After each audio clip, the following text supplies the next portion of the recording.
Podemos? Deixa eu testar aqui.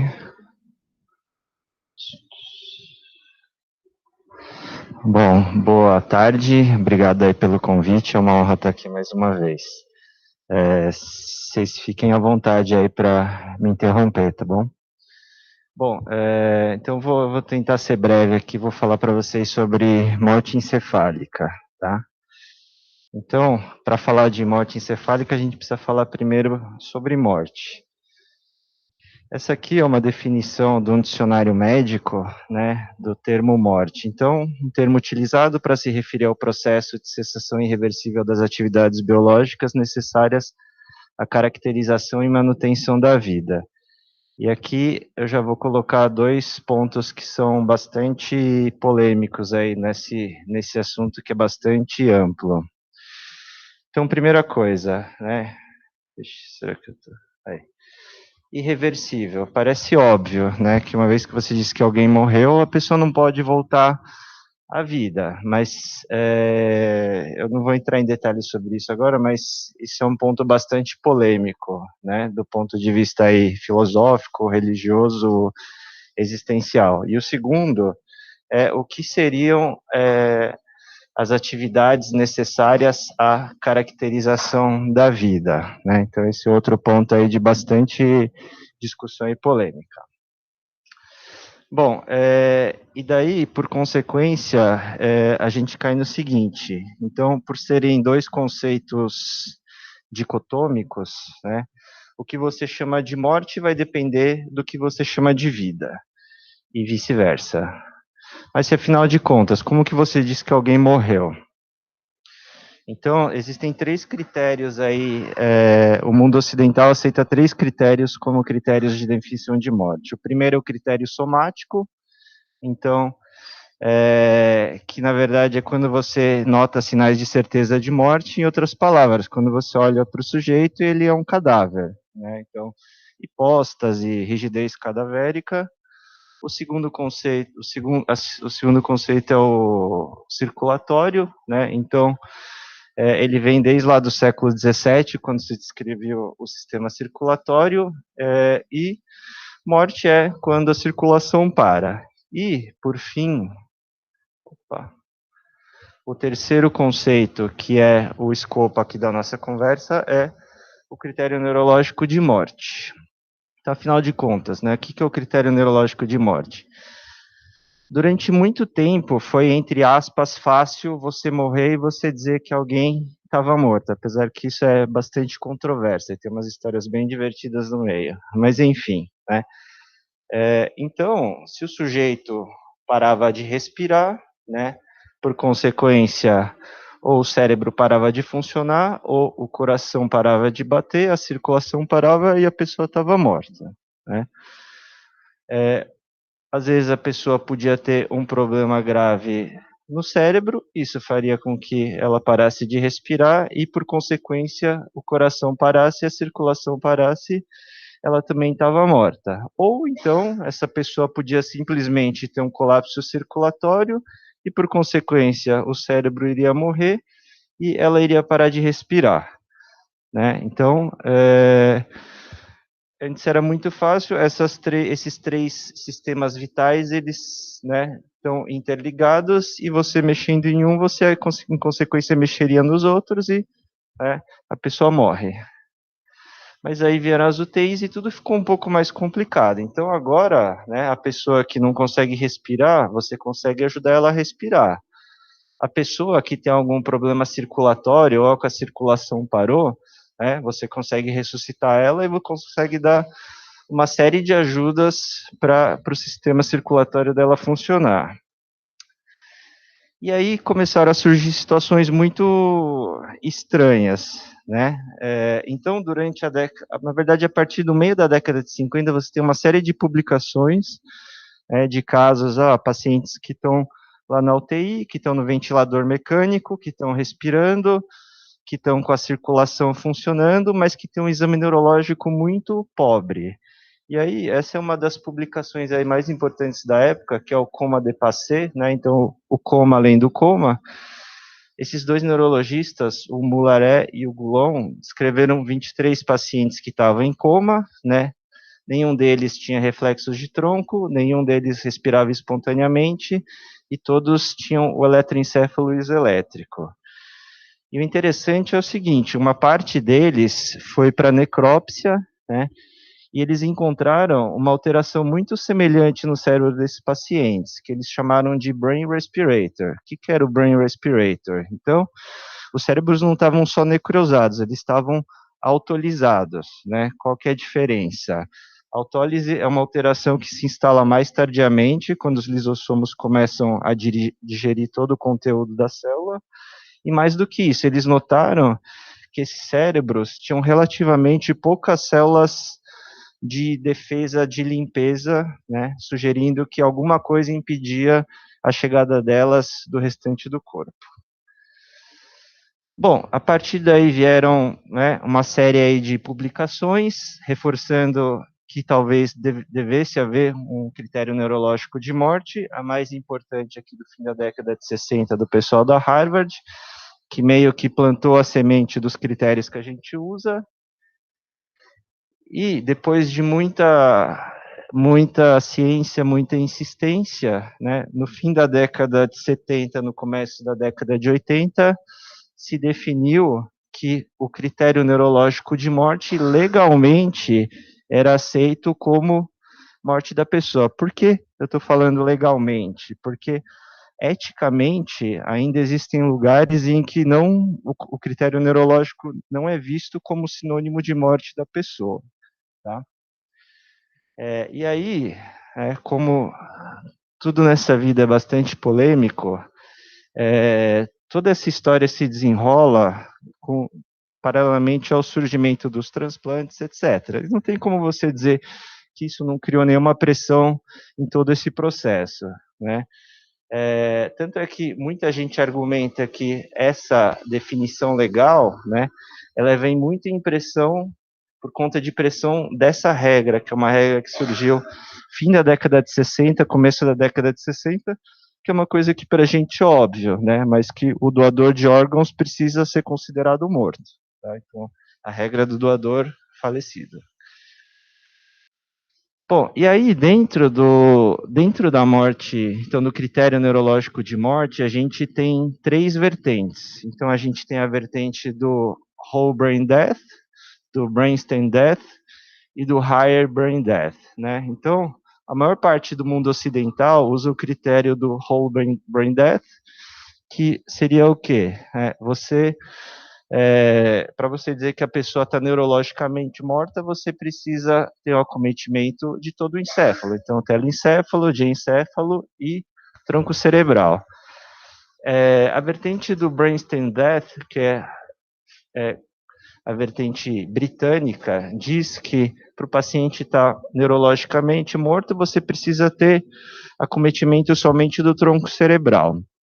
E a abordagem do higher brain death, que surgiu na década de 70, desculpa, é uma abordagem bastante ousada, né, e que não é adotada em nenhum lugar do mundo, que diz o seguinte, né, ok, o paciente pode estar com o tronco funcionando, o paciente pode ser capaz de funções autonômicas básicas, mas se ele não tem cognição, né, a gente poderia dizer que neurologicamente ele está morto, tá? Então, uma abordagem mais ousada. E como que eu digo que o meu paciente está neurologicamente morto?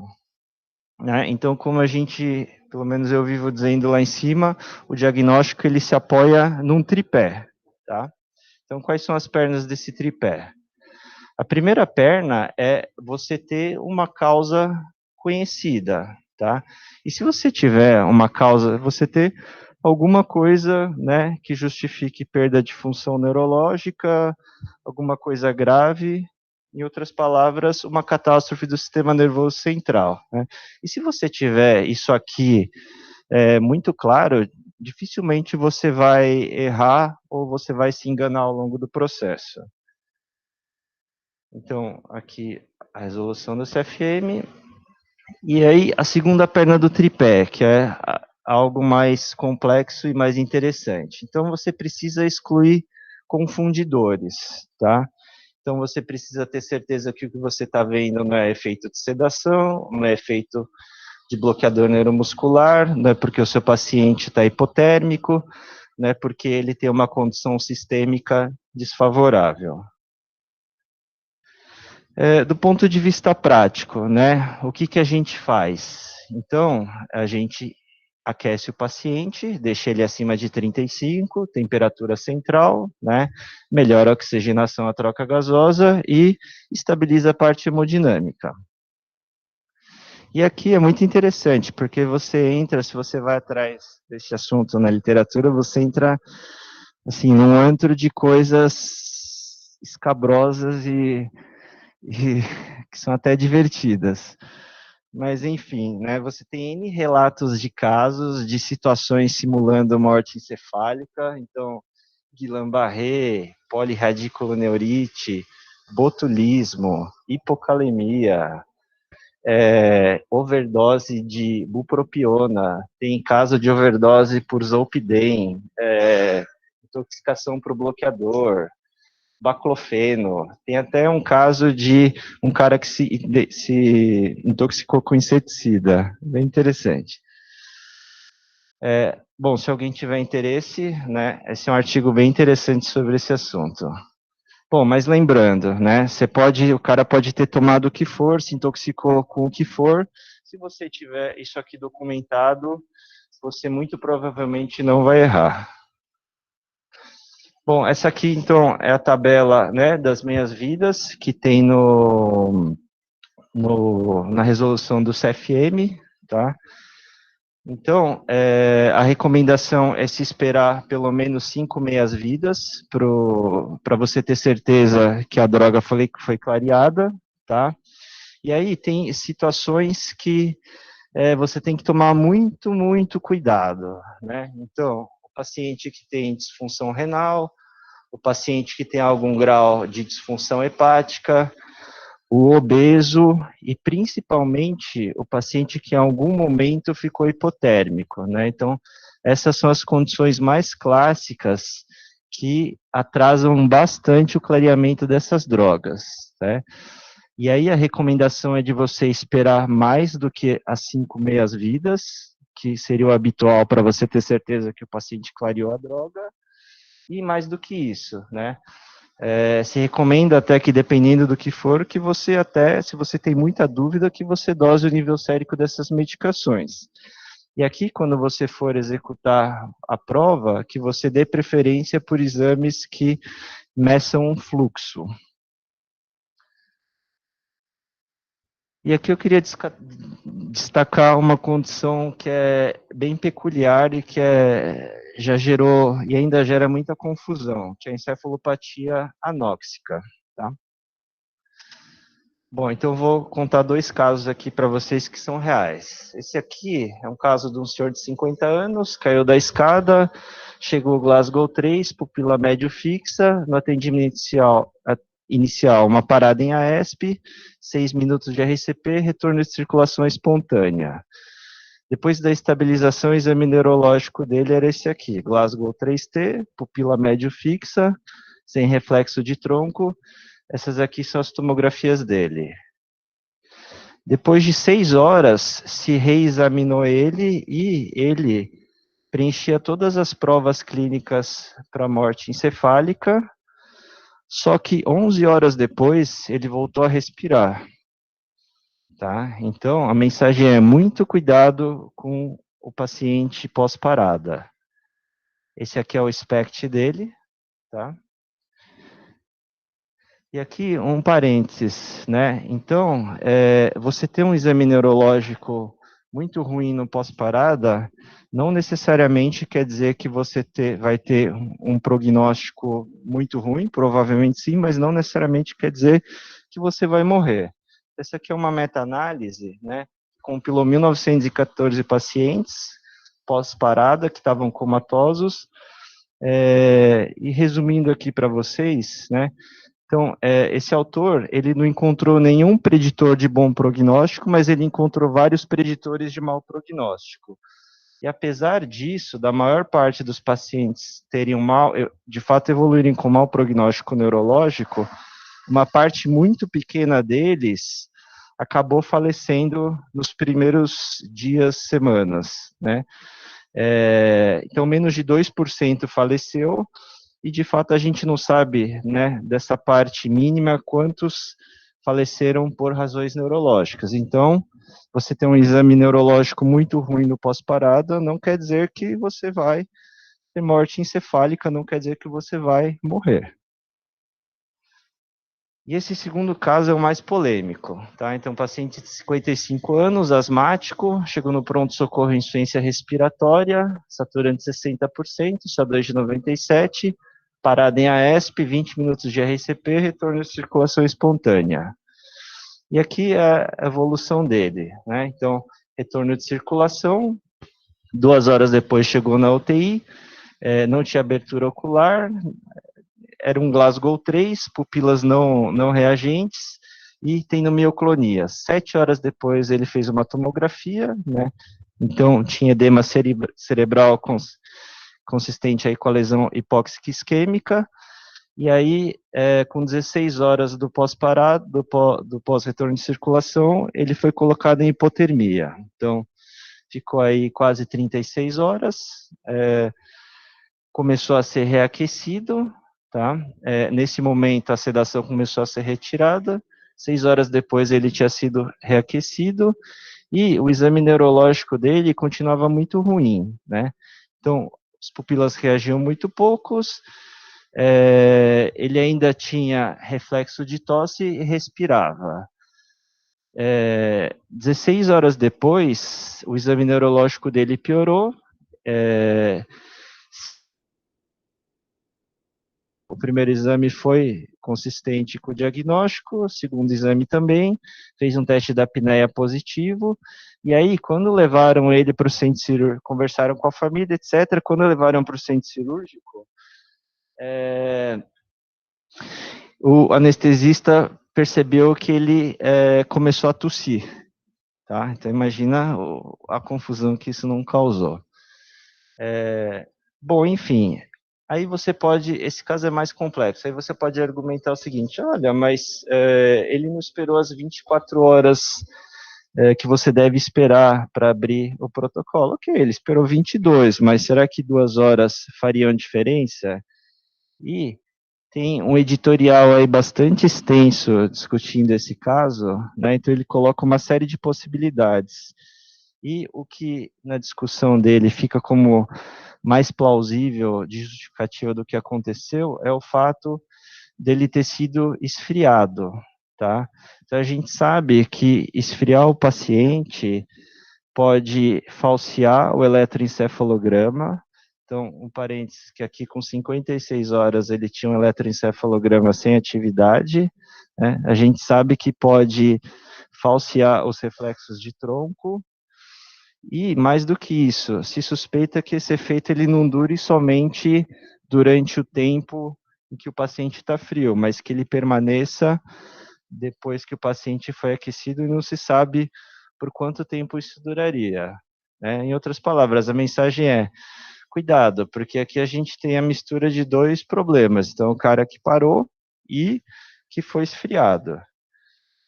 Tanto é que uma das coisas que ele coloca no editorial é o seguinte, né? Então, se você esfriou o paciente, talvez 24 horas, né, seja pouco, mesmo que ele esteja aquecido. E aí o que fica é, na dúvida, esperem mais tempo. É um caso difícil, o cara parou, tem muita coisa na jogada, esperem mais tempo aí para ter certeza do diagnóstico. Bom, e o terceiro pé do nosso tripé, que é o exame neurológico, né? Então, a nossa legislação exige 2 provas clínicas por 2 examinadores diferentes com intervalo de pelo menos 1 hora, o teste da apneia e o exame complementar. Então, passando rapidinho, né, o exame neurológico. Então, a primeira etapa é você saber, ter certeza que ele é um Glasgow 3, com uma perceptivo, então, estimular os hemicorpos, estimular o segmento facial. E aí, aqui tem uma pegadinha. Então, a depender da sua casuística, até quase 80% desses pacientes podem ter algum reflexo medular, né? Então, esses pacientes às vezes podem ter reflexos tendinosos, reflexo de retirada aí que acho que talvez seja o mais comum, alguns têm Babinski. E aí a dica, né, para quem não está acostumado é meio assustador, mas prestar atenção, né? Esses reflexos, eles costumam ter um padrão, então, um tempo de latência, um tempo de duração, eles costumam ser estereotipados e o principal, eles são esgotáveis. Então, se você ficar lá estimulando o cara o tempo inteiro, uma hora ele vai sumir, não, ele vai sumir rápido. A segunda pegadinha aqui, né, da primeira etapa do exame é o famoso sinal de Lázaro, né? Então, ninguém sabe ao certo por que isso... Alguém aqui já viu ou não? Já? Ninguém sabe ao certo por que isso acontece, né? Mas se desconfia que talvez a lesão aí do sistema supra-tronco para cima libere o restante da medula, né? E alguma coisa talvez mediada pelo núcleo do 11 que está lá em cima na medula, faça com que o paciente tenha o sinal de Lázaro. Mas isso aqui para quem não está acostumado, é bastante assustador.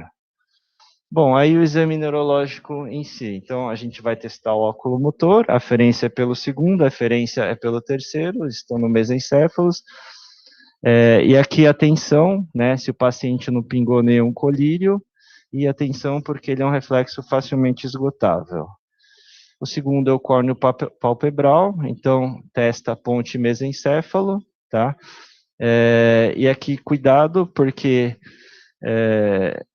para você não machucar a córnea, então a gente costuma aí pingar colírio, pingar líquido, e cuidado porque dependendo de como você faz e posiciona o paciente, realmente a pálpebra vai fechar, tá? O terceiro é o óculo cefálico, tá? Então, o esperado aí para lesão do tronco é o que ele chama de olhos de boneca. E aí, atenção, tecnicamente, às vezes é difícil manter o olho aberto, e cuidado, né? O paciente que tem suspeita de lesão de coluna cervical, você não poderia testar esse reflexo. O quarto, o vestíbulo ocular, então, de novo, ponte mesencéfalo, tá? Você vai instilar água fria aí no conduto auditivo, não esquecer de fazer otoscopia, e aquela história, né? Cabeceira elevada, você vai observar por 1 minuto, esperar completar 3 minutos para testar do outro lado. Tosse, então você está testando o bulbo, tá? Cuidado se o tubo ou a traqueostomia estiver obstruída, tá? E por fim o teste da apneia. Então, de modo geral, né, então, primeiro o paciente tem que preencher aí as condições clínicas, você vai pré-oxigenar, então você vai deixar ele 10 minutos lá com a FiO2 em 100%, você vai coletar gaso pré, então, logo que a resolução saiu, existe obrigatoriedade do PO2, tá, de pelo menos 200, o que em boa parte dos pacientes é impossível. Depois isso foi liberado, mas o principal é que o CO2 esteja na faixa da normalidade. E você vai desconectar ele e observar por 10 minutos, tá? De opções, você pode colocar aquela sondinha com oxigênio no tubo, tá?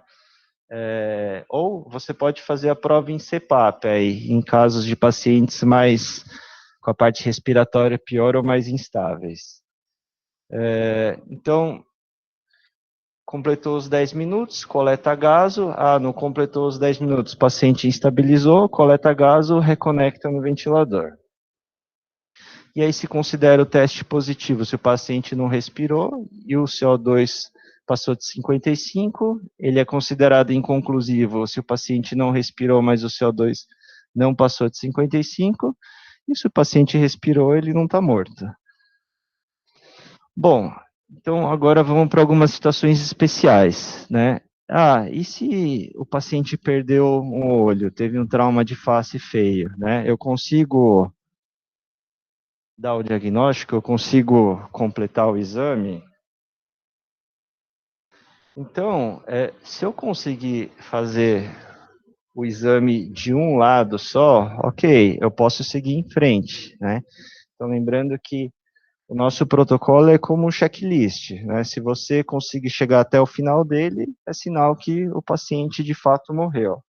Se você não conseguir, você não consegue dar o diagnóstico. Então, ok, consigo testar de um lado, beleza, sigo em frente. Então, aqui o nosso protocolo, tá? Você testa de um lado e do outro. E se você não conseguiu testar, você deve justificar. E se o paciente perdeu os dois olhos? Putz, né? Então, infelizmente, a nossa legislação, ela não deixa você dar o diagnóstico, tá?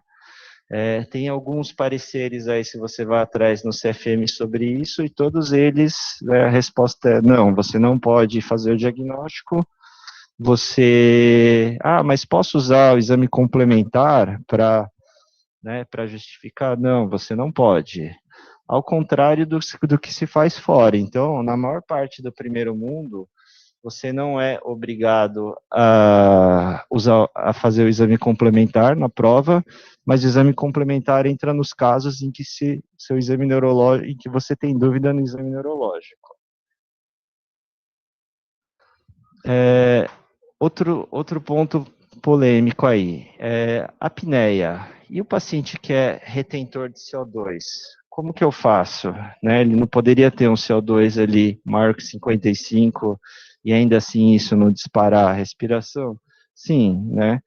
E aí, o que o CFM diz é o seguinte, então, se seu paciente é o retentor crônico de CO2, né, você vai fazer o teste da apneia, o CO2 vai ter que ser maior que 60 e maior que 20 do seu nível pré-teste, e mais do que isso, você vai ter que ter uma acidose na gase. Então, o pH tem que ser menor ou igual a 7,28.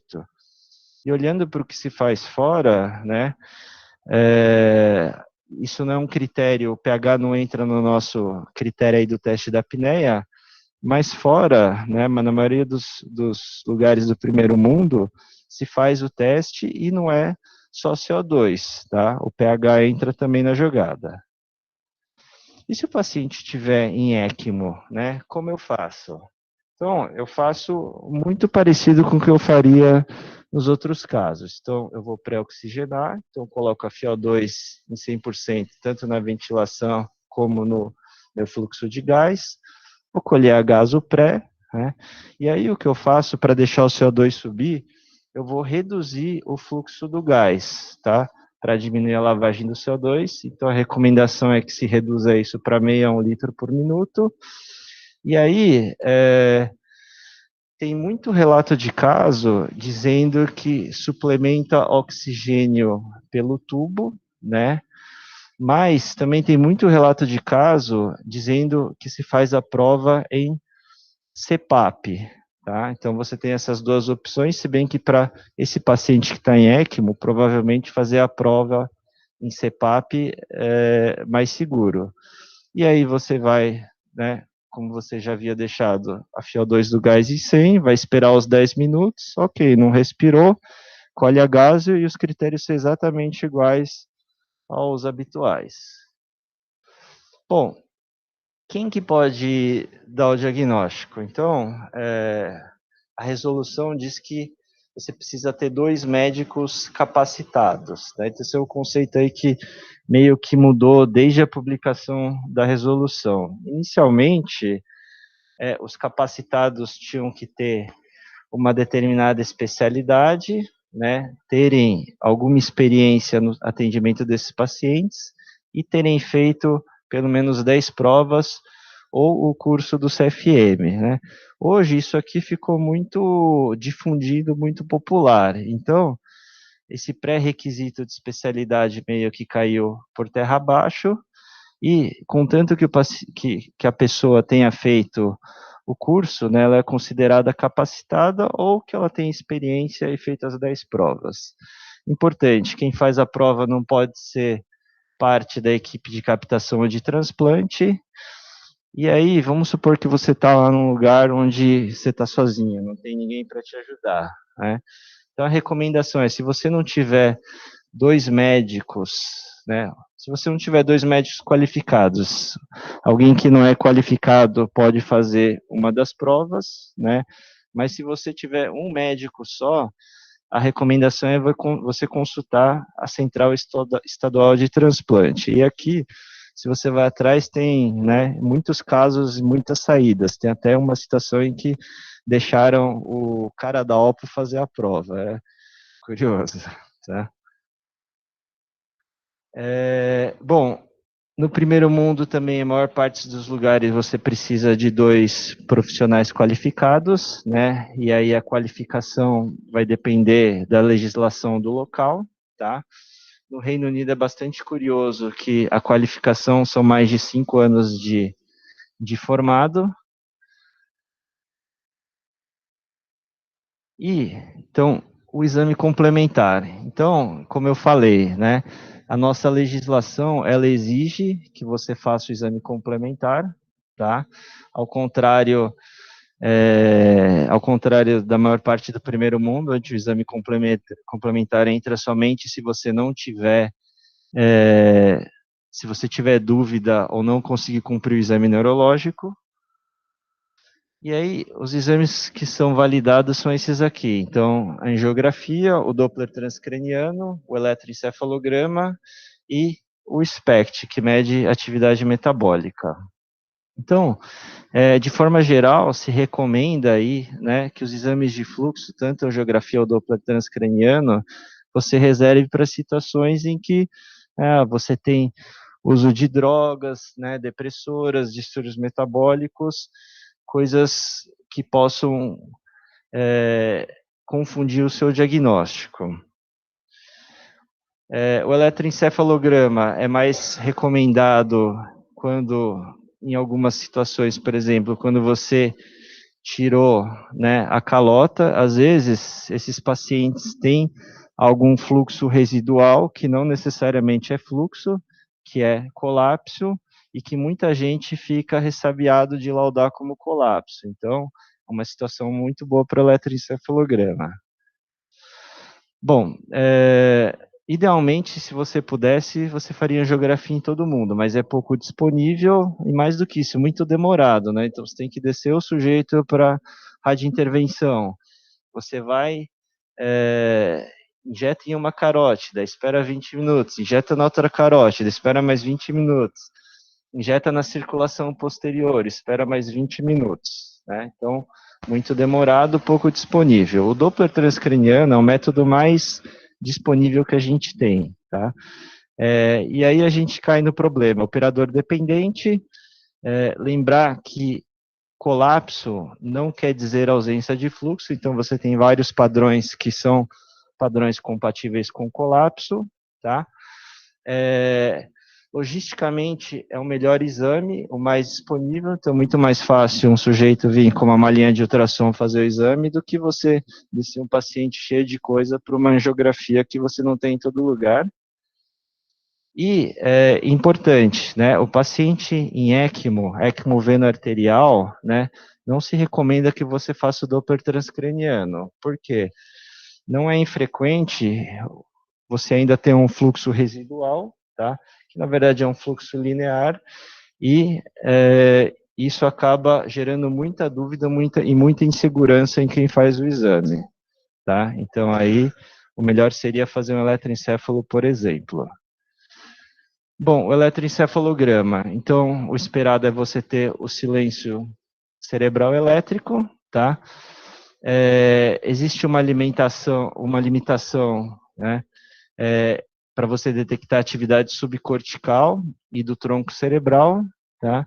E muita atenção em situações em que você tem drogas envolvidas, distúrbios metabólicos, hipotermia, até lembrando daquele caso que a gente falou. E por fim o SPECT, que você injeta o tecnécio e você vai ver se você tem alguma captação no sistema nervoso central, tá? O esperado é você ter esse hollow skull, né? O crânio vazio. E é um exame bom para uma fase mais tardia. Então, depois de 48 horas, às vezes você tem falsos negativos, principalmente nas primeiras 6, 12 horas. Ah, e por que eu não faço angiotomo, angiorressonância? Então, infelizmente, esses exames que são mais disponíveis não são validados, tá? Por quê? Tem muito estudo mostrando que a sensibilidade para você detectar fluxo, né, ela não é boa. Então, às vezes, o paciente tem fluxo baixo, mas quando você faz o exame, né, ele te dá como não tendo fluxo, tá? Inclusive, isso foi fruto aí de estudo não sei se vocês conhecem o Sérgio Brasil, aqui da neurocirurgia. Bom, e na UTI, né, qual que é o nosso papel diante desse paciente? Então, quando você tem uma suspeita, você vai, né, comunicar, esclarecer os familiares, você vai abrir o protocolo, comunicar a central de captação, a central de transplantes, e o principal, fazer o diagnóstico, tá? Uma vez tendo o diagnóstico, você vai informar isso aos familiares, né? A OPO vai estar acompanhando, e aí, muito importante, o nosso papel é fazer o diagnóstico e informar o diagnóstico, tá?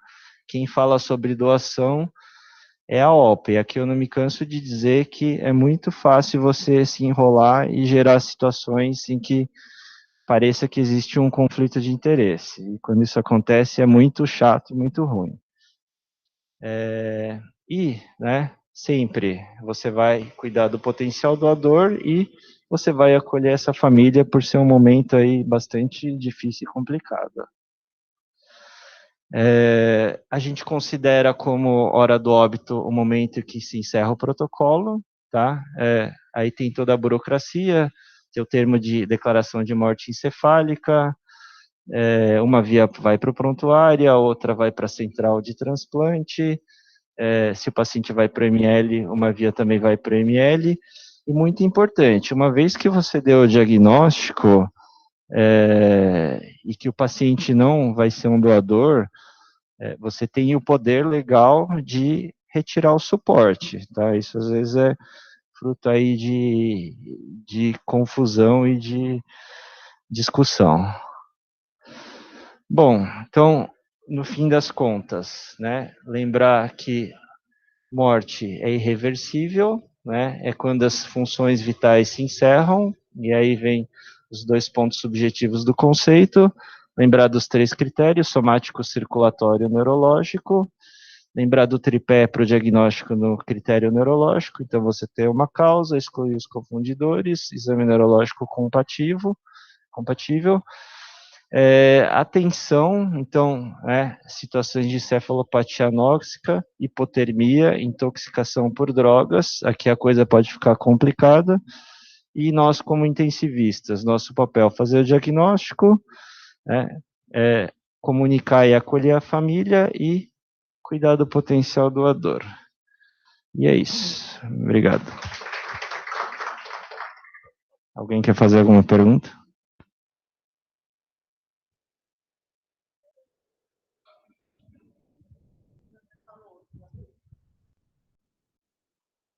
Precisa ter documentado uma toma, por exemplo, com uma catástrofe, assim. A minha dúvida é, pode ser uma toma que pode ter que já é uma toma ruim e pode ter evoluído para uma catástrofe, e aí você abre a prova nesse conceito, ou você tem que tomografar e ter a catástrofe? Você entendeu, assim, a pergunta? Se pode ser uma toma que progrediu para uma coisa muito ruim, ou eu tenho que ter a tomografia no momento em que piorou demais, assim. Por exemplo, um AVCH grande, que não herniou, que o paciente não está em ME ainda, mas já é muito ruim. Ou eu preciso tomografar herniado, essas coisas assim. Se você se sentir segura com a primeira imagem, né, e na sua cabeça aquilo justificar o que está acontecendo, o que você está vendo, tá ok. Claro que você ter a catástrofe documentada é o que vai te dar segurança para não errar o diagnóstico. Tá? Acho que não tem um jeito exato, mas se, então, por exemplo, já teve casos lá que, né, entre nós diaristas, teve gente que viu a tomografia e falou, não, beleza, isso aqui explica, ele vai evoluir para ME. E teve gente que viu a mesma tomografia e falou, não, peraí, vamos fazer mais uma só para gente ficar em paz.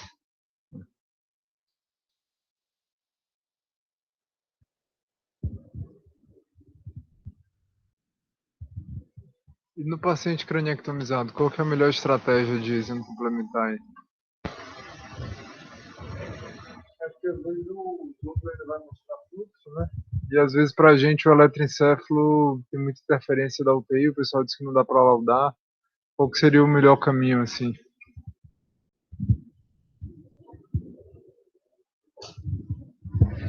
Aí de novo, não tem uma receita, né? O paciente está craniectomizado.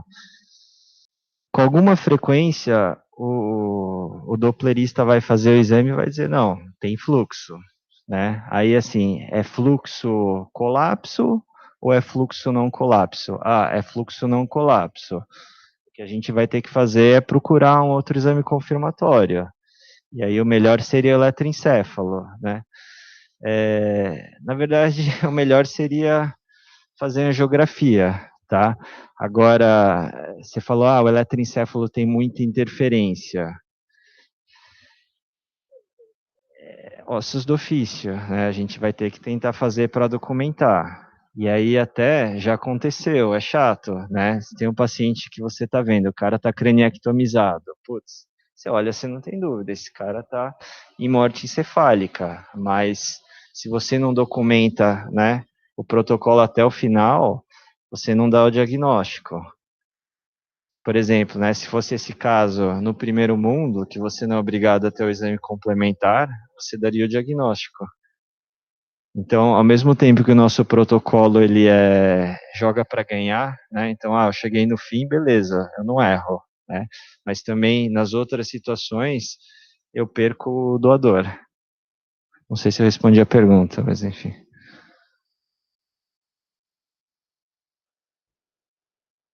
Não mais?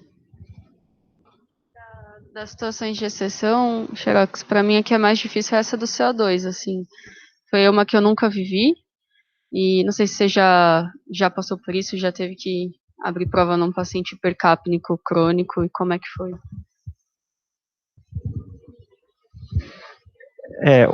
Assim, já, né? Então, como que eu posso te explicar? Geralmente, dificilmente, né, esses caras hipercapnicos crônicos, né, quando ele tem uma injúria neurológica, você está lá, ventilação mecânica, o que acontece na prática é que você joga esse CO2 pro normal, tá? E aí, você deveria levar isso em consideração? Sim, né? O que eu acho que acontece é que provavelmente para a maior parte a gente meio que acaba atropelando isso daí, tá? Você deveria levar em conta o pH? Sim, mas é aquilo que eu falei, se você está muito claro para você que você tem uma causa e aquilo justifique é irreversível, não que não seja importante, né, você fazer by the book a apneia, é que como o nosso protocolo não exige pH, você acaba seguindo pelo CO2 mesmo, tá? Acho que se o protocolo exigisse, como é fora, que você preenchesse o critério de pH também, acho que a gente prestaria mais atenção nesses casos. Não sei se respondeu, mas enfim.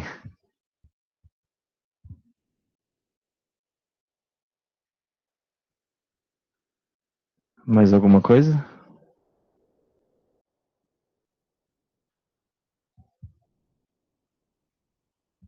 Só mais uma curiosidade também. A gente sempre define muito como morte de tronco encefálico, basicamente, né? Perdeu todos os reflexos de tronco, tudo.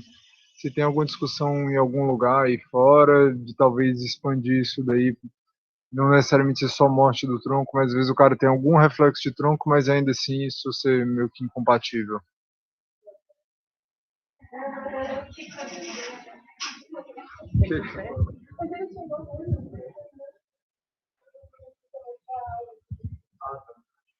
Não, então, se tentou implantar uma abordagem dessa, né, que é o Higher Brain Death.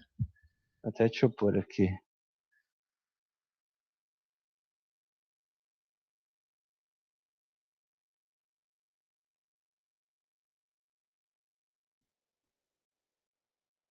Achei que você ia perguntar uma outra coisa, que é muito interessante, mas não é.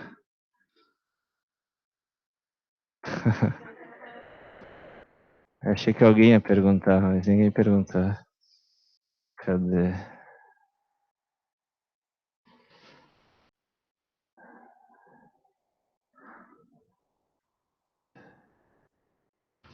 Isso aqui, né? Então, existem, acho que você não pegou isso aqui, as três vertentes, né? Então, isso que você falou seria o higher brain death, né? Que o argumento é o seguinte, poxa, esse cara, tudo bem, o tronco funciona, mas ele, né, não tem interação nenhuma com o ambiente, ele não tem uma lesão muito grave, então por que que a gente não considera esse cara como um morto pelo critério neurológico, né?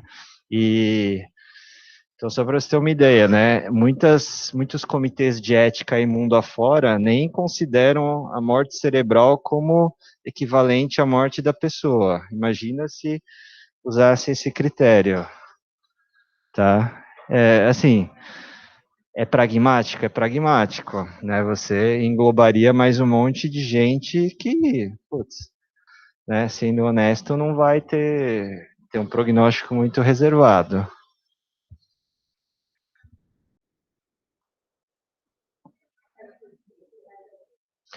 Não, essa é uma curiosidade que eu tenho desde sempre, não sei se vocês têm, né?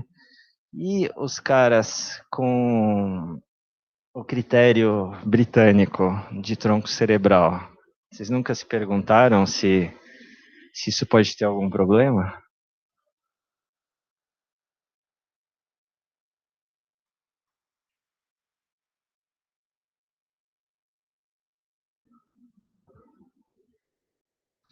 Então, ó, então assim, vocês nunca passou na cabeça de vocês, poxa, o cara tem, né, o tronco morreu, mas será que o resto não pode estar funcionando? Tá? Então, esse autor, ele foi em busca de casos de pacientes com lesões primárias catastróficas do tronco e, em princípio, sem nada do tronco para cima, tá? Ele fez um levantamento. Ele não só fez um levantamento, ele encontrou 4 casos, como ele foi atrás de outras séries de casos, tá? Então, os casos que ele levantou, todos eles, né, inicialmente tinham um exame de fluxo que mostrava fluxo para cima, tá? Mas todos eles perderam fluxo, né? E aí vem alguns parênteses aqui interessantes, né? Então, um deles demorou 6 dias para perder o fluxo, né? E aí, não sei, eu pessoalmente fico com medinho, né? O cara faz lá o exame dele do tronco, mas não sei o que tem para cima. E aí, outra série de casos, né? Então, esse daqui, por exemplo, né? Então, ele tinha um eletroencefalo com atividade, na verdade, 3 dos 4 casos. Ele conseguiu só informação de 3 casos. Dos 3, 2 ficaram sem atividade elétrica. Isso demorou entre 1 dia e 4 dias e meio, tá? Aqui mesma coisa, então você tinha fluxo no início, depois você tinha atividade elétrica, depois você não tinha mais atividade elétrica, né? Isso demorou 15 dias, tá? E esse outro aqui, uma lesão de meningioma de ângulo pontocerebelar, né? Então, ele tinha atividade elétrica e do que ele conseguiu tirar aí, né, da publicação, 14 horas depois, ele ainda tinha atividade elétrica, tá? Esse paciente acabou tendo uma parada cardíaca e morte cardiovascular, tá? Então, até separei isso aqui, né? Então, uma das coisas que ele coloca é o seguinte, né? Então, por que mecanismos o tronco pode entrar em colapso, tá? Então, a primeira coisa, que é o mais comum, você tem uma lesão catastrófica supratentorial, né? Isso aí vai gerar efeito de massa e você vai perder função lá de cima para baixo, né? Você pode ter uma lesão difusa, hipóxico-isquêmica, então você vai perder, né, função de tudo ao mesmo tempo, né? Ou você pode ter lesões catastróficas da fossa posterior. E aí o que o autor coloca é o seguinte, né? Esses pacientes, eles têm sim fluxo, né? Eles têm atividade elétrica, alguns têm potencial evocado positivo, né? Mas ninguém sabe se isso tem equivalente em termos de consciência, né? Porque de fato ali tem célula funcionando lá em cima, tá? Então, mais uma polêmica aí da morte encefálica.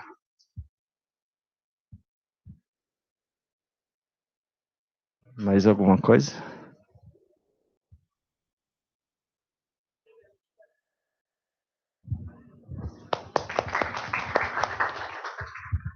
Ver se tem alguém em casa, mas normalmente eles se